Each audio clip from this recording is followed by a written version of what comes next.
I still remember the sound more than anything else. Not the slap itself, though that was sharp and sudden. Not even my daughter's quiet gasp. What I remember is the clapping dot. It was late evening when it happened. The kind of evening that feels heavy, even before something goes wrong. I was standing in my son-in-law's living room, my coat still on, my purse hanging from my arm. I had come by to check on my daughter, Emily, because a mother always knows when something isn't right. The house was warm, the lights were bright, and yet I felt cold all the way down to my bones.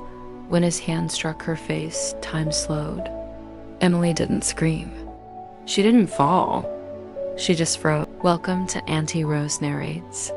Before today's story of betrayal and self-discovery, please subscribe and hit like to help these stories be heard.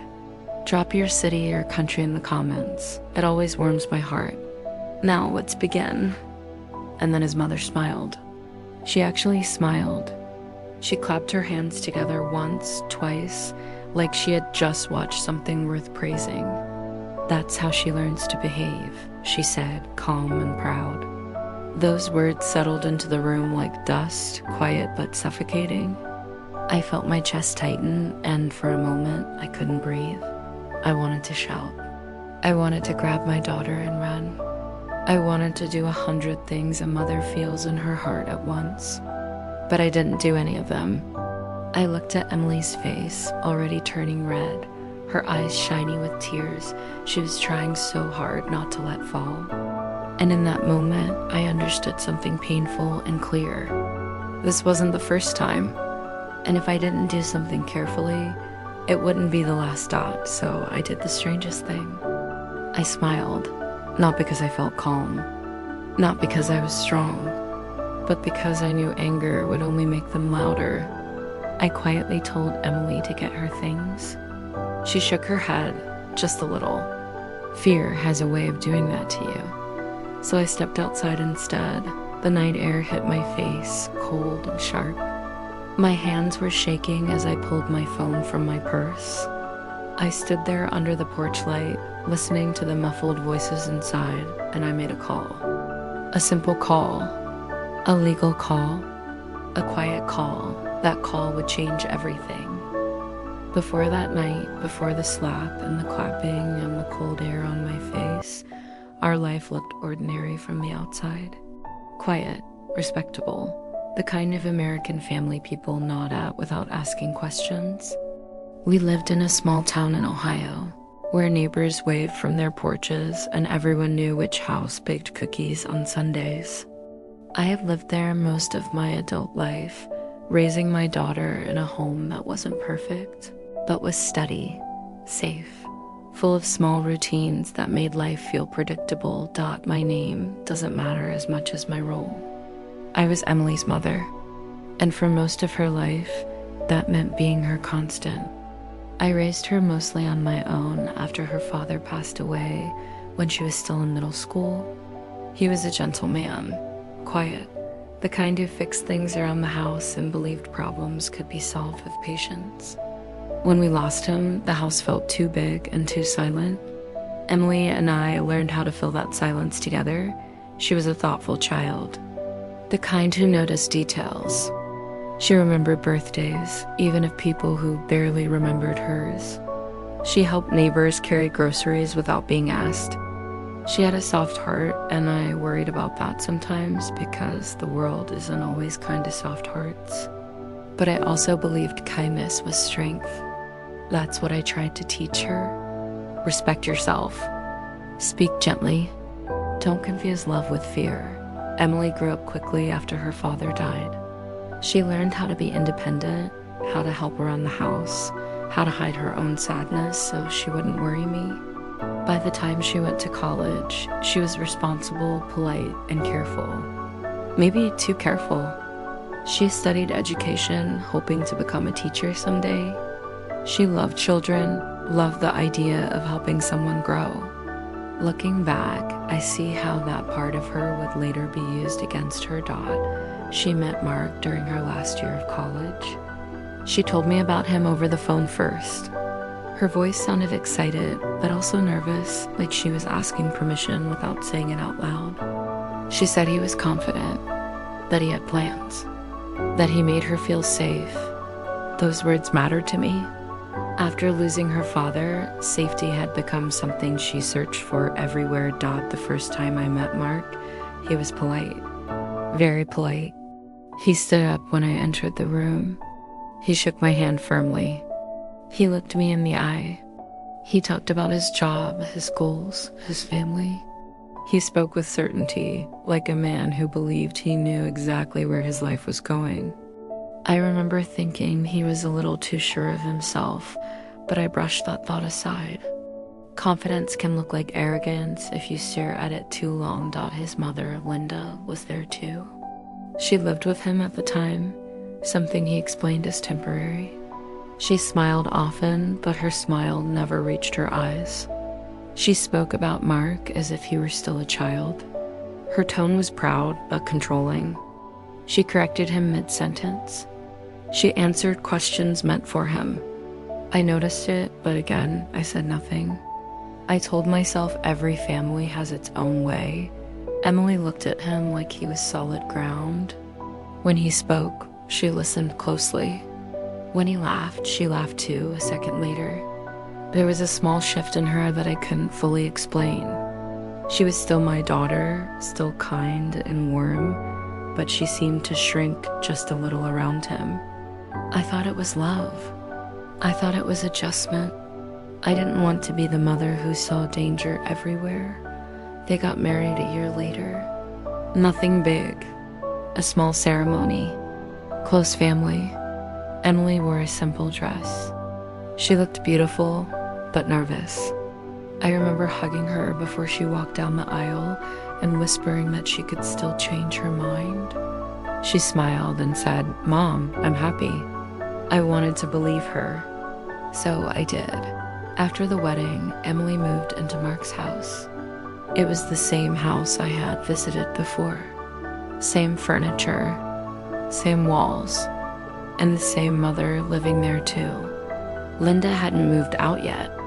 There was always a reason: financial, health, timing. Mark said it wouldn't be forever. Emily repeated those words to me when I asked.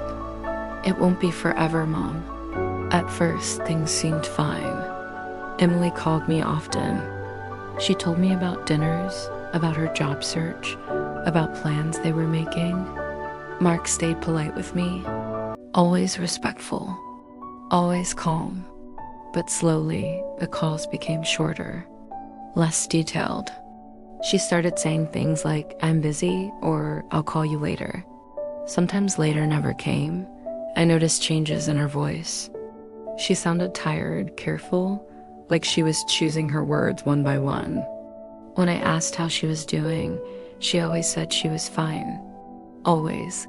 Mothers learn to hear what isn't said. And I heard worry in her silence when I visited. The house felt different, quieter, tense. Emily moved quickly, cleaning things that were already clean. She glanced at Mark before answering questions. Linda watched her closely, correcting her cooking, her tone, even the way she set the table. "That's not how Mark likes it," she would say. Emily would nod and apologize. Mark never raised his voice in front of me. Not then. He spoke slowly, firmly. He liked things done a certain way. He believed in order and discipline. He talked about respect often, especially respect for her husband. Linda agreed with him loudly. She talked about how marriages fail because women forget their place. I remember feeling uncomfortable, but again, I stayed quiet. I didn't want to interfere. I didn't want to push Emily away. Emily stopped laughing the way she used to. Her smiles became smaller, tired. She lost weight. She wore long sleeves even in warm weather. When I asked if she was eating enough, she said she just wasn't very hungry. When I asked if she was happy, she hesitated before answering yes. That hesitation sat heavy in my chest. I told myself marriage is hard. Adjustments take time. I told myself I was overthinking. I told myself Emily was an adult and needed to live her own life. Still, something inside me stayed restless, like a quiet alarm that never turned off. The night I came over without calling first, the night everything changed, wasn't planned. I had tried to reach Emily all day. No answer, not even a text. That wasn't like her. By evening, worry had taken over. I grabbed my coat and drove over, telling myself I would just check in. Just make sure she was okay. I didn't know then how much had already been happening behind closed doors. I didn't know how long Emily had been living in fear. I didn't know how carefully she had learned to stay quiet. I only knew that I was her mother, and something was wrong. Looking back now, I see the signs clearly. The small changes, the excuses, the silence. At the time, they blended into daily life. That's how these things happen, slowly, quietly, wrapped in normal routines. And that is how we arrived at that evening, at that living room, at that moment that would divide my life into before and after. The tension did not arrive suddenly, like a storm you can see coming. It arrived quietly, softly, almost politely.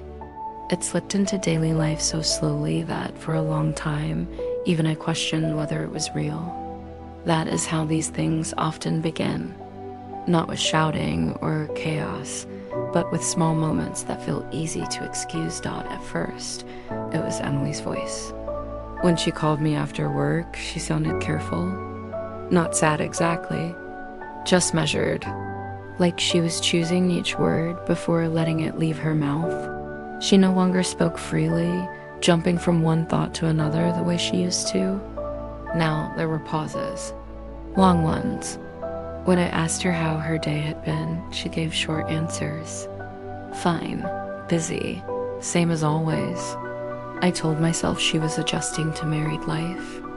I told myself I was overthinking. She used to visit me often. Sundays were ours. We cooked together, laughed at small things, talked about memories and plans. Then the visits became less frequent. "Mark has plans," she said once. Another time she said, "Linda needs help." Eventually, she stopped coming altogether. When I asked if she wanted to stop by, she hesitated. "I'll see," she said. I never heard back. When I went to their house, the air felt different, heavy, quiet in a way that made your shoulders tense without knowing why. Emily moved around the house like she was afraid of making noise. She walked softly. She closed cabinets carefully. She watched the clock often.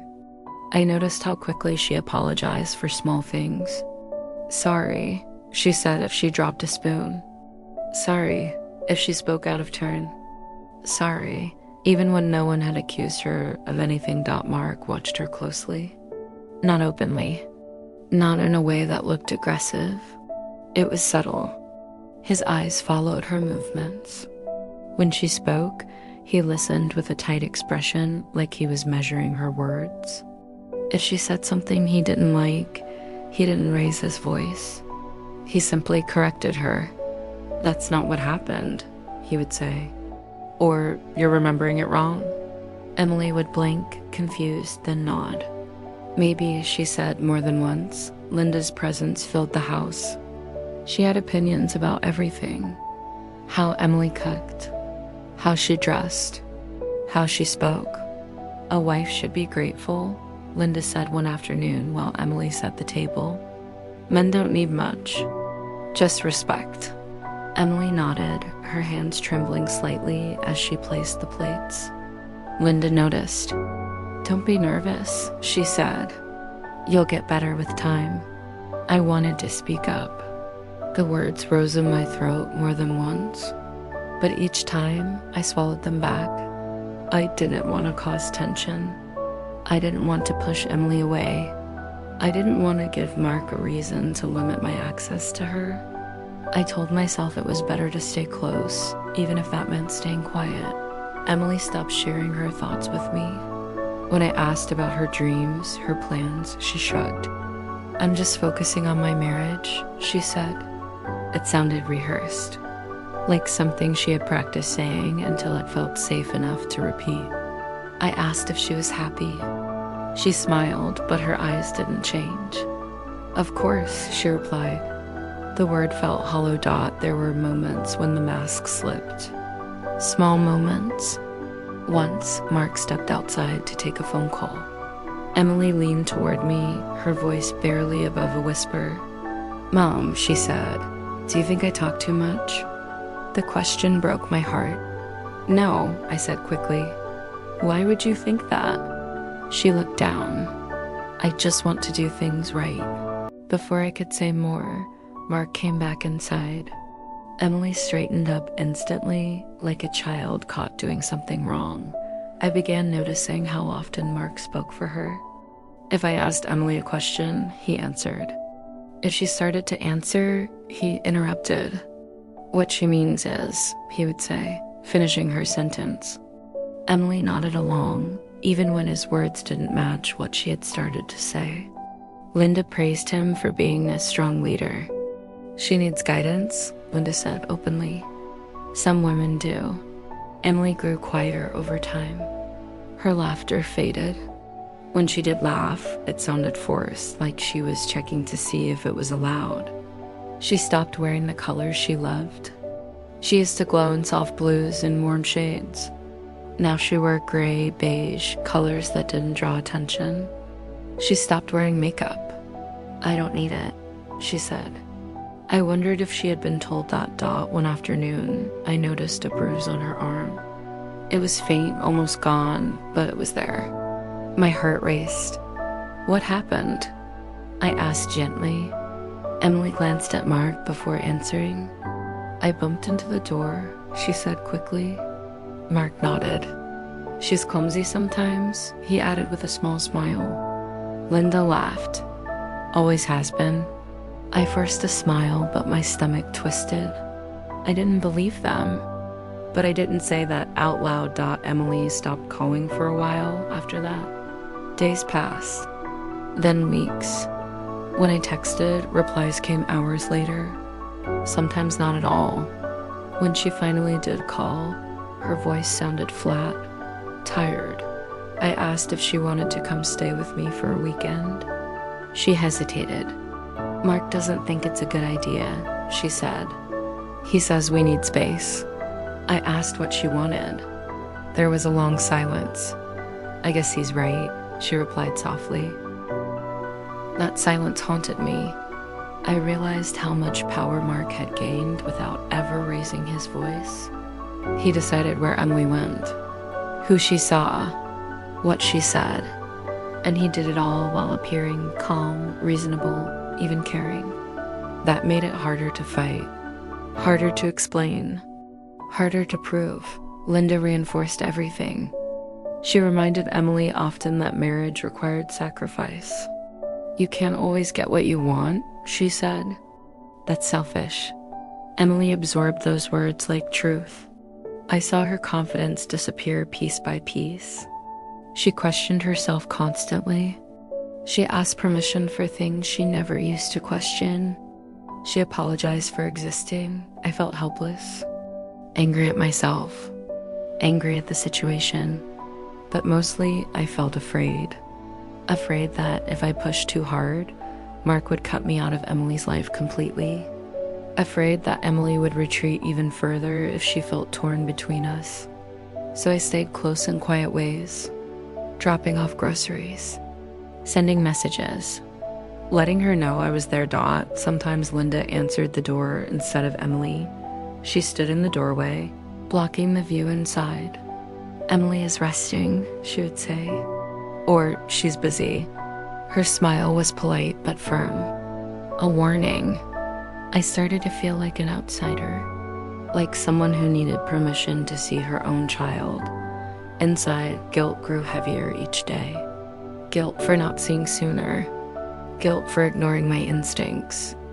Guilt for every moment I stayed silent to keep the peace. I wondered how many times Emily had wanted me to ask harder questions. How many times she had hoped I would notice what she couldn't say out loud. Mark's words became sharper over time. Still calm, still measured, but cruel in their meaning. "You're lucky I put up with you," I heard him say once when he thought I wasn't listening. Emily nodded. "I know," she replied. That sentence echoed in my head long after I left. No one should feel lucky to be tolerated. The tension built slowly, day by day. No explosions, no scenes, just control disguised as care. Silence disguised as peace. Emily shrinking piece by piece, while everyone around her pretended this was normal. The night I decided to stop calling first, to stop asking permission, was the night everything changed. I hadn't heard from Emily all day. No calls, no texts. A tight feeling settled in my chest.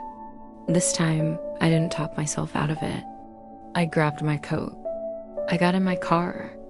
I drove over without warning Dot as I pulled into their driveway. I told myself I was being dramatic. I told myself everything was probably fine.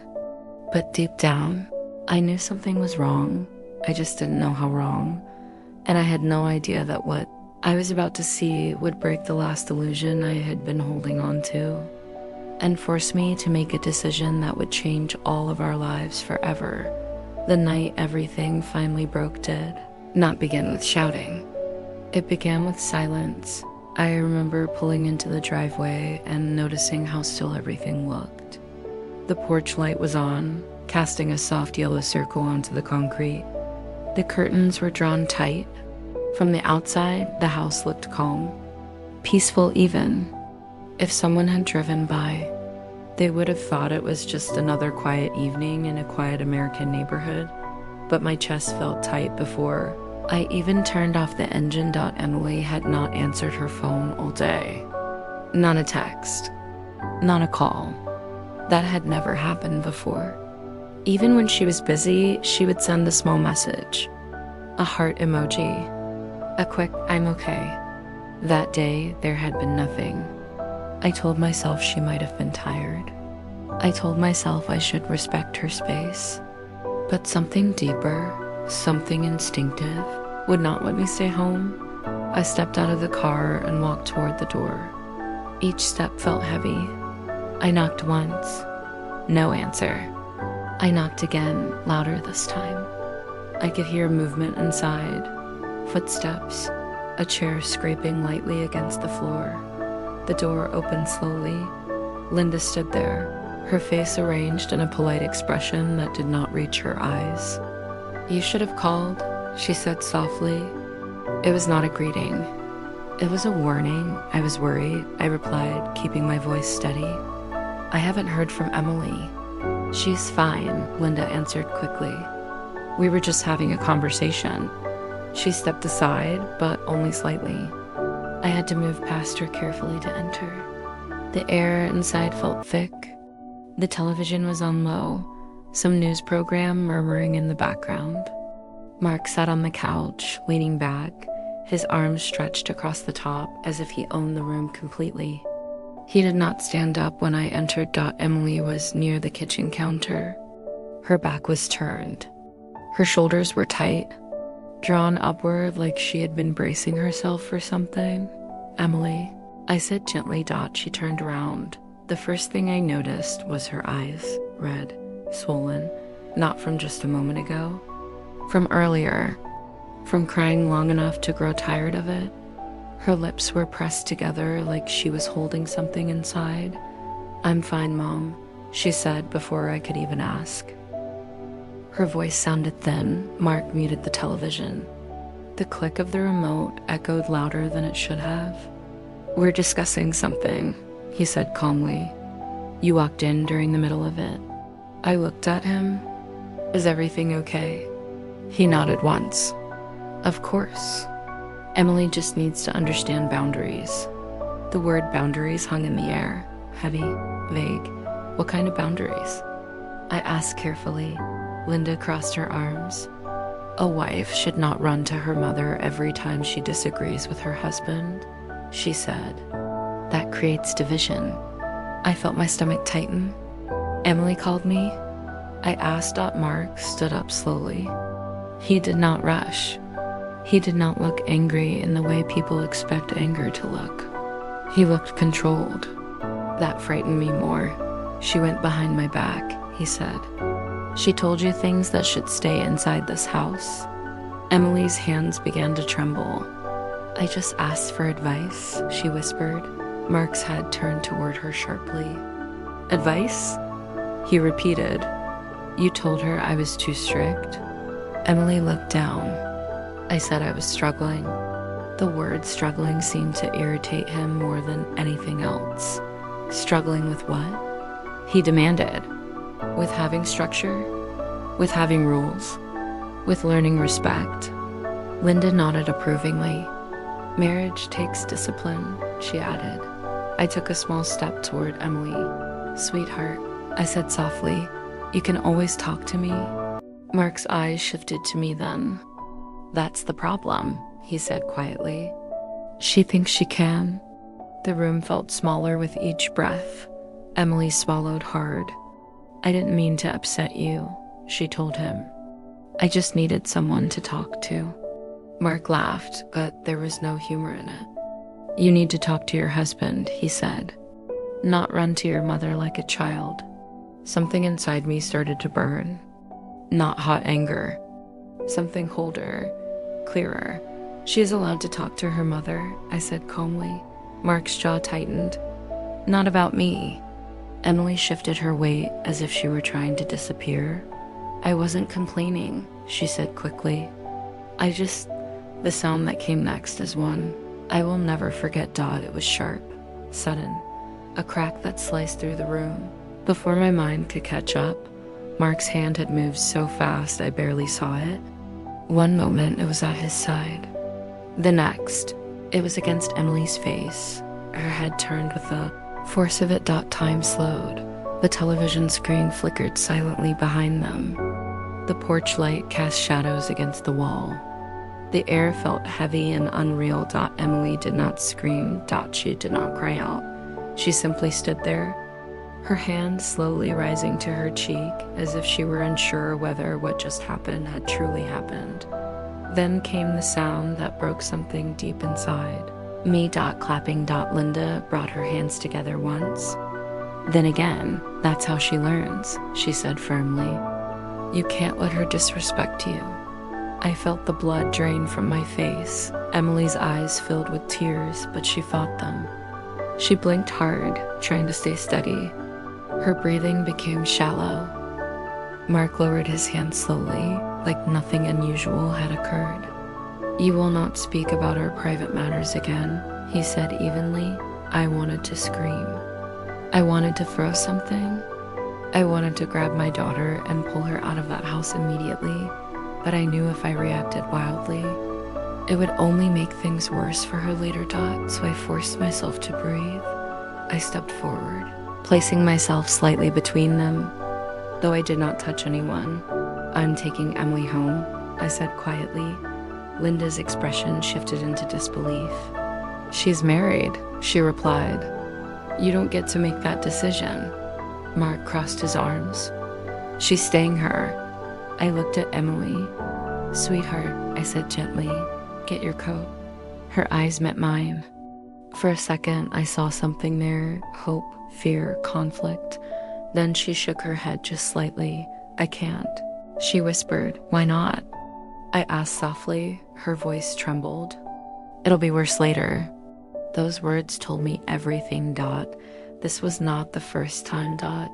It was just the first time I had seen it. Mark's face hardened. You see? He said. She understands. Emily stood frozen, one hand still against her cheek. I felt something settle inside me then. A calm resolve that felt almost strange. I realized shouting would not help her. Fighting physically would not help her. What she needed was something stronger. Something lasting. I picked up my purse slowly. I love you, I told Emily, looking directly into her eyes. Her lips trembled. I love you too, Mom. Linda shook her head, dismissing me. This is how marriages survive, she said. I walked to the door without another word. The cold night air hit me as soon as I stepped outside. My legs felt weak, but I kept walking down the porch steps. The sky was dark and still, the neighborhood silent. Behind me, through the door, I could hear muffled voices. Mark's voice low and sharp, Linda's voice steady and approving, Emily's voice barely audible. I reached my car but did not get inside. Instead, I stood under the porch light, my hands shaking as I pulled my phone from my purse. For a moment, I stared at the screen. This was the moment everything would change. Did not call and panicked out. I did not dial randomly. I called someone I trusted. Someone who understood how to handle situations like this carefully, legally, strategically. The phone rang twice before they answered. Hello. I stepped farther from the house so I could speak clearly. My daughter was just hit by her husband, I said quietly. I saw it happen.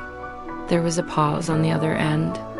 Then a calm voice replied, Are you safe right now? Yes. And your daughter? I looked back at the house.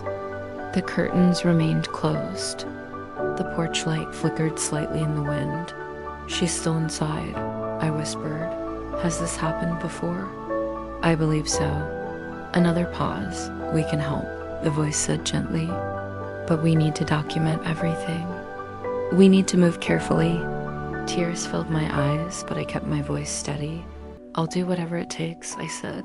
Good, they replied. This starts tonight. As I ended the call, I felt something shift inside me. The fear was still there. The pain was still there. But now there was purpose too. I got into my car and sat there for a long time. Before driving away, every image replayed in my mind. The slap, the clapping, Emily's whisper, it'll be worse later. That sentence echoed louder than anything else because it meant she had been living with this fear long before I walked in. That night, I did not sleep. I lay awake, staring at the ceiling, listening to the quiet hum of my refrigerator down the hall. I thought about every time I had stayed silent to keep peace, every time I had ignored my instincts, every time I told myself it wasn't my place. I realized something important. Silence protects the wrong people. And I was done protecting the wrong people. The next morning, I began putting a plan into motion. I did not know how long it would take.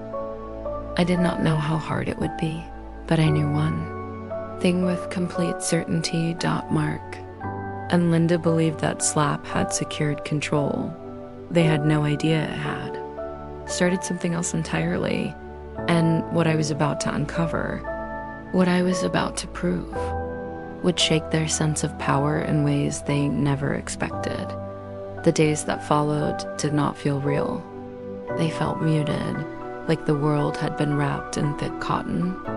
I moved through my routines on autopilot, making coffee, washing dishes, folding laundry, simple things that suddenly felt heavy, like each small task carried the weight of what I had seen and what I now knew could never be unseen. The first thing I did was stop pretending. I stopped telling myself that things might improve on their own. I stopped hoping Mark would suddenly change or that Linda would soften. Hope, I realized, had been keeping my daughter trapped. I could not afford to live in it anymore. I followed through on that call I had made, quietly, carefully.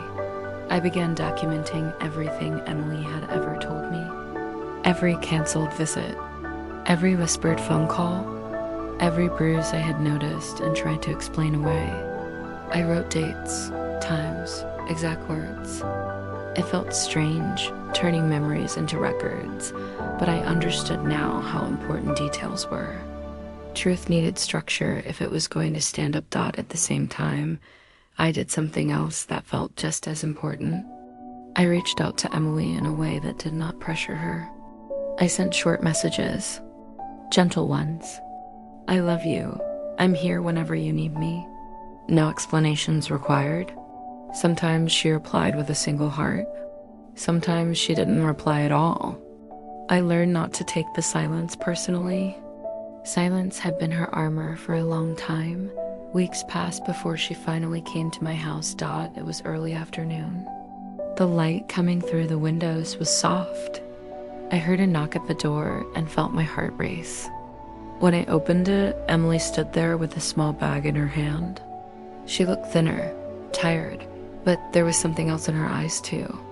Fear, yes, but also relief. She didn't say anything at first.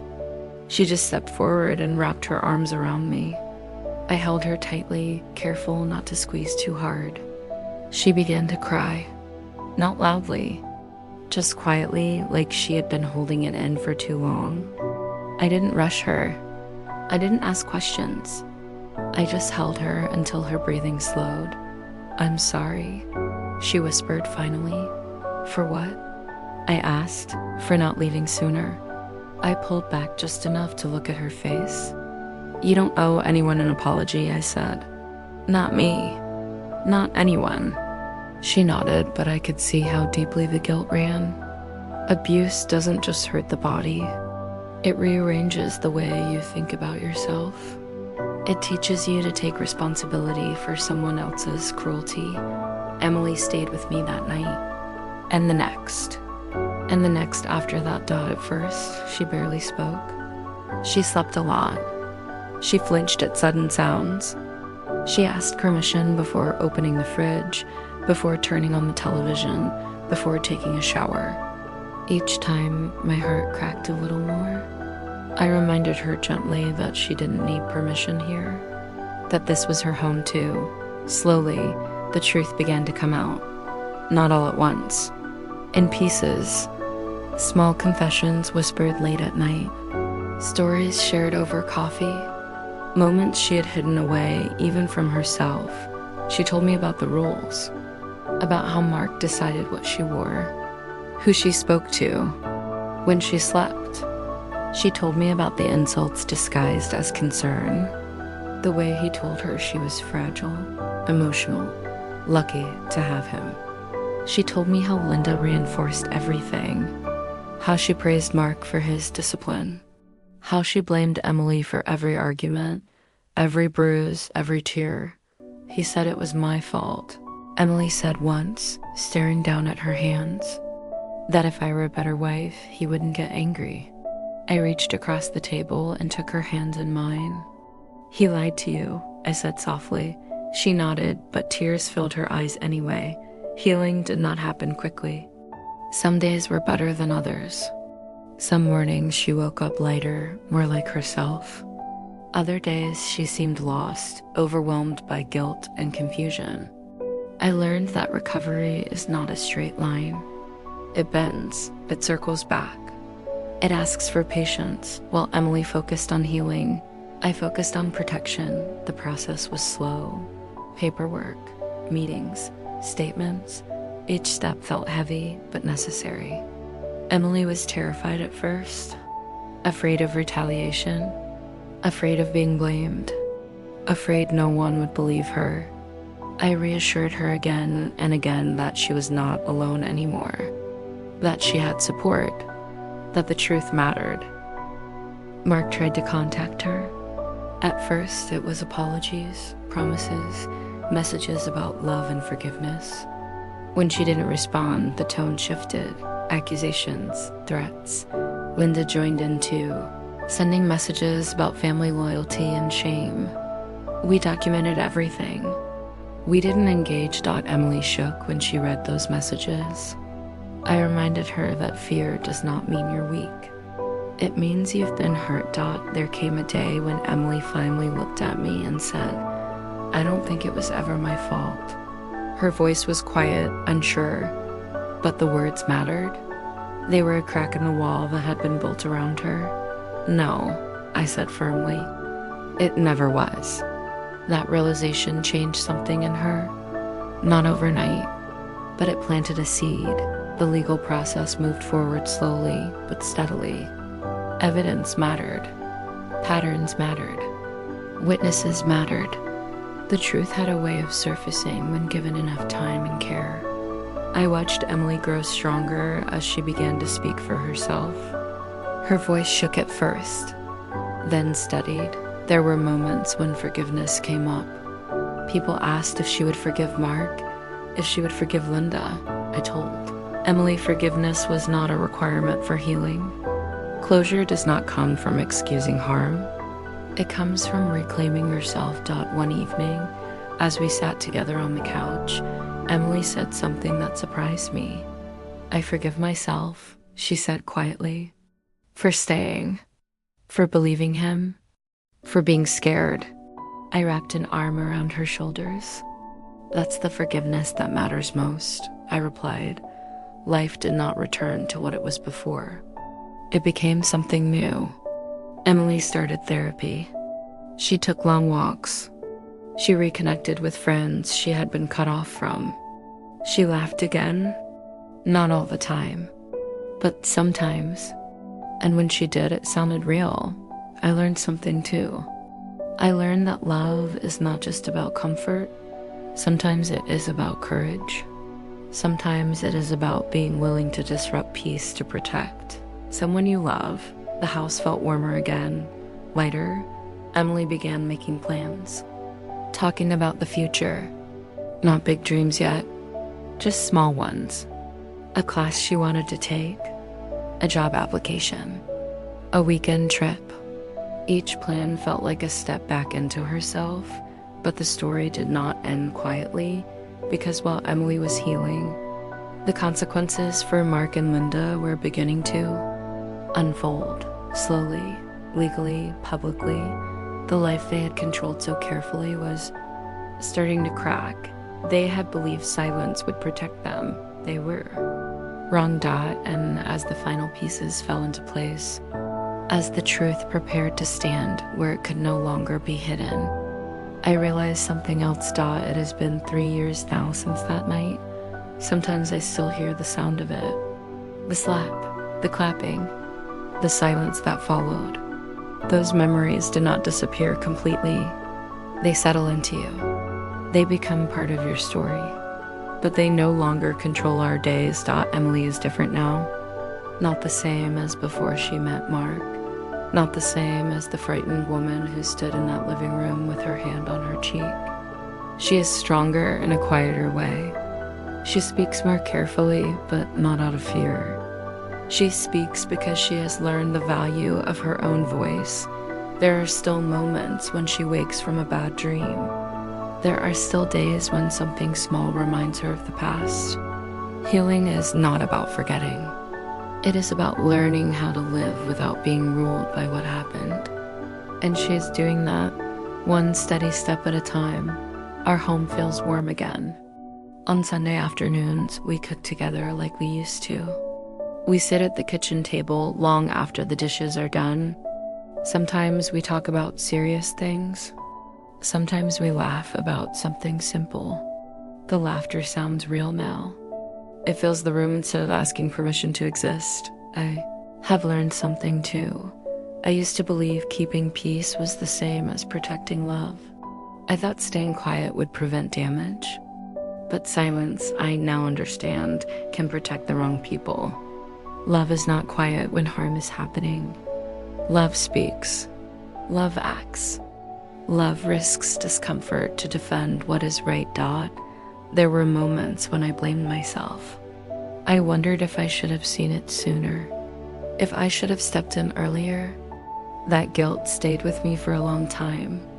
But I have learned to forgive myself, just as Emily forgave herself. We did the best we could with what we knew at the time. And when we knew better, we did better. Mark and Linda are no longer part of our lives.